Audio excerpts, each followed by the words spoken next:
Welcome to the Radiology Vault, an open repository for radiology educational content designed for learners and medical professionals.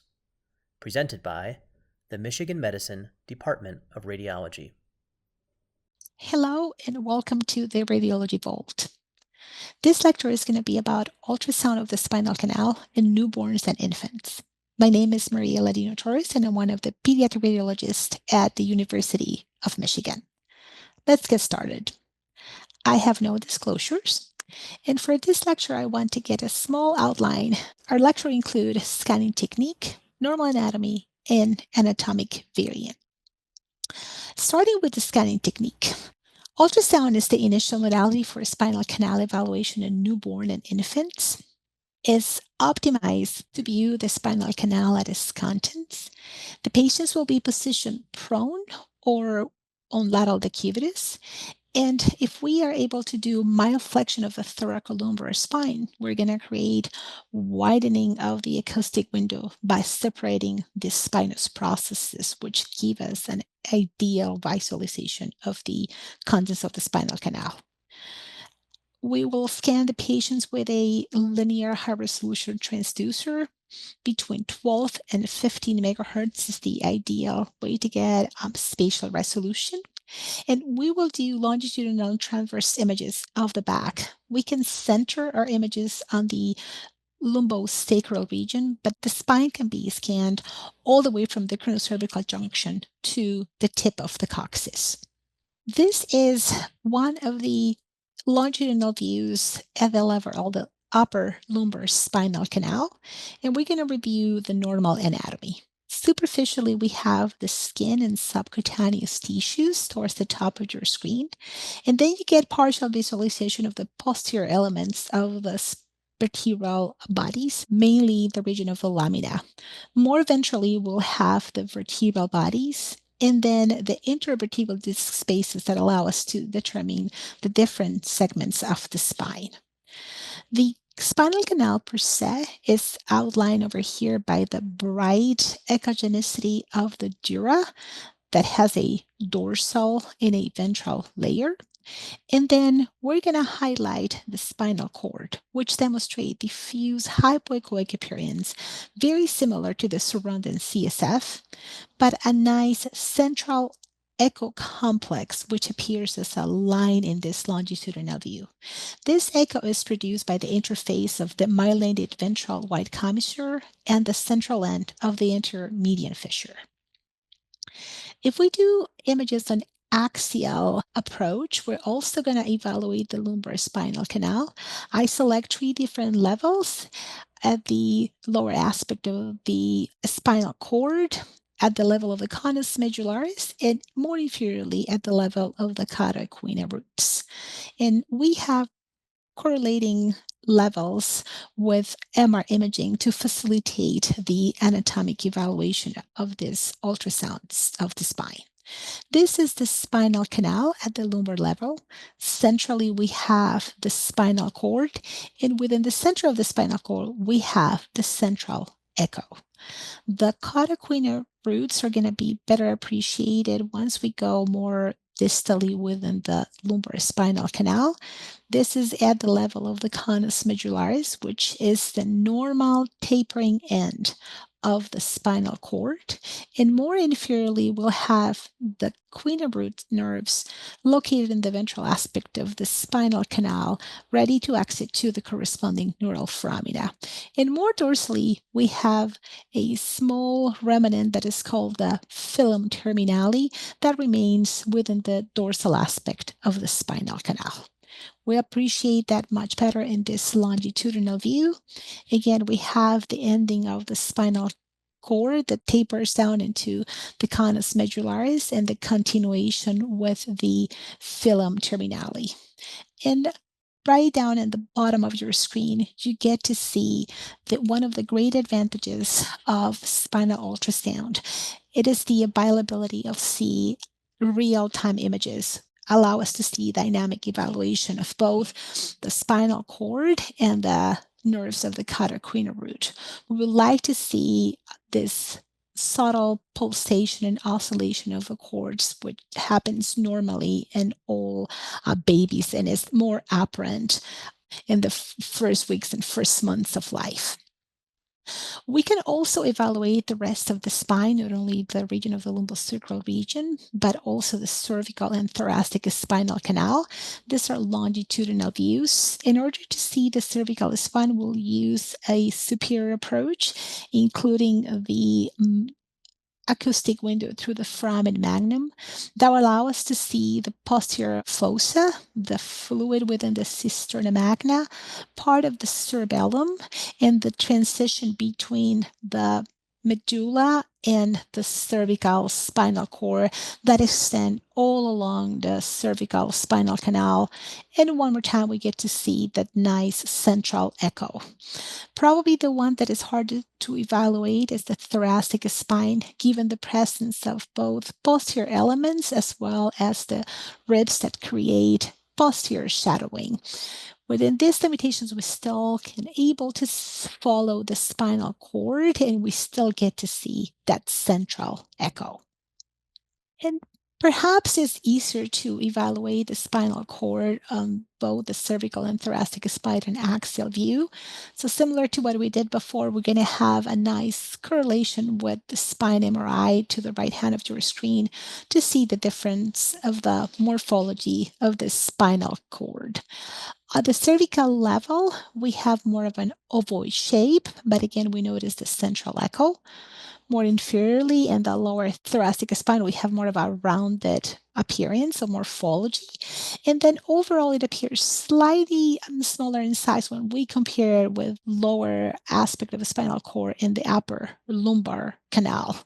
Again, we have this rounded configuration with the central echo. And now we get a better view of both the dorsal and the ventral nerve roots that are organized parallel to the core, similar to what we see on the MR imaging. And more inferiorly, this is the end. Right at the tip of the conus medullaris, we have a nice correlation with spine MRI, and we have both the dorsal and ventral roots surrounding the tip of the conus medullaris. As I mentioned before, this is the advantage of ultrasound. You can actually see all the nerves coming down to exit the different neural foramina, and then you get a nice visualization of the filum terminale that extends from the tip of the conus medullaris all the way down to the end of the thecal sac. And on axial view, to get a better view of those pulsations of the and oscillation of the nerves of the cauda equina, it is important to see those during your dynamic imaging. And what we notice is this oscillation of pulsation seems to be very synchronous with the patient's heartbeat, and it's nicely appreciated on both infants and newborns. One of the most common indications for a spinal ultrasound is to determine the level of the conus medullaris in regards of the possibility of an occult tethered spinal cord. So we've been reviewing all of this in our previous slides. We notice how to localize the spinal cord, how to find the conus medullaris, how to see the nerves. But one of the most important questions is how we're going to label all the different vertebral segments, both for the lumbar and the sacral spine, in order to determine what is the position of that conus medullaris. So there are a few different options that you can use in order to label your different vertebral levels. We can use the lumbosacral junction for longitudinal imaging. We can use the presence of the last ribarian vertebral body to determine what will be T12. And we can also count from below, either from the caudal end of the thecal sac or from the coccygeal elements. And there are some examples. So on this imaging right here, we get to see how the lumbar vertebral bodies are nicely oriented parallel to the transducer, whereas the sacral vertebral bodies have this tangential distribution. So when we have the junction of those two vectors where there's tangential distribution from the first sacral element in the last lumbar spine, then we know that that's the lumbosacral junction, and then we can label those respectively L5 and S1 vertebral bodies. And from that level, we can count from below and find where is the position of that conus medullaris. In this particular patient is located at the level of L2, which is one of the most normal locations for the conus medullaris. We can also do counting from above with a last bearing vertebral body. In this one, you can see right here, this is the last rib. You can see the posterior shadowing that projects over the region of the kidney that is partially included in this longitudinal view. And from that level, we know that the vertebral body that corresponds to that rib will be T12. Therefore, we can call then L1 and L2 vertebral bodies. And again, in this next example, we have the tip of the conus medullaris and the end of the inferior end plate of L2. This is one imaging that shows you how you get into that location. So again, we start with the last rib-bearing vertebral body and we scan longitudinally until we localize the vertebra that corresponds to that level, and therefore we can tell exactly where the conus medullaris is located. This is a normal position. We can see the conus medullaris anywhere from the inferior end plate to T12 to the inferior end plate of L2, and in some patients up to the superior end plate of L3. We don't want the spinal cord to continue below the level of L3. That would be a low-lying position of the cord and therefore abnormal. We will correlate that with motion of the cauda-equina root nerves in order to determine if there is slithering of the spinal cord. And one additional one, and this is very helpful in cases in which the sacrum is not completely formed or you cannot appreciate all the different sacral elements. We know that the end of the fecal set happened at the level of S2. So if we can localize that end of the fecal sac, that we can appreciate the remainder vertebra and label those elements from below. This is another example in which we can see nicely where the coccyx is located, where are the sacral elements, and where is the end of that fecal sac that marked the level of L2. Another important part of our outline is remember that there could be a couple of anatomic variants that I want you to be aware of. One of them is the filar cyst. This is a normal variant, is present right at the level of the midline. It is continuous with the end of the conus medullaris just adjacent to the filum terminale.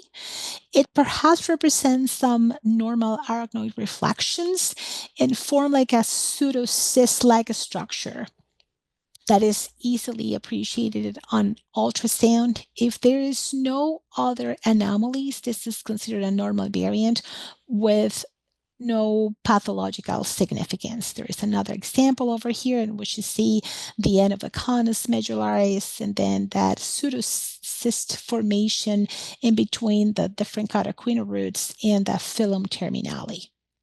And then the last anatomic variant that is important to remember is sometimes you can have some fluid distending the central aspect of the spinal cord that is called the ventriculus terminalis and is a persistent terminal ventricle within the conus medullaris with fluid in the inside that seems to be related to incomplete regression.